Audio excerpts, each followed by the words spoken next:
Mga kababayan, bilang tugon sa epekto ng Bagyong Tino, mahigpit naming ipinapaalala sa lahat ng mamamayan na manatiling mapagmatyag at sumunod sa mga abiso at tagubilin ng mga kinauukulang otoridad.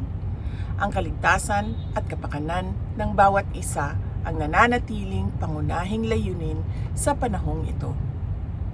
Ito po ang mga paalala sa kaligtasan. Manatili sa loob ng bahay at lumayo sa mga bintana at salaming pinto. Maghanda ng mga bag para sa paglikas at lagyan ng pagkain, inuming tubig, flashlight, baterya at first aid kit.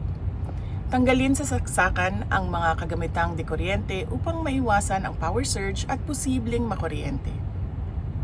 Iwasang lumabas o bumiyahe hanggang hindi pa idinideklarang ligtas ng mga otoridad ang ating mga kalsada. Lumipat sa mas mataas na lugar kung kayo ay nakatira sa lugar na madaling bahain. Maging alerto at makinig sa mga balita at abiso ng panahon mula sa Pag-asa.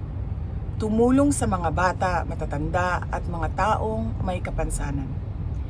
Nakahanda ang Disaster Operations Center ng tanggapan ng Pangalawang Pangulo upang magbigay suporta at mag-augment sa mga operasyon ng pagtugon sa sakuna ng mga lokal na pamahalaan. Syukran.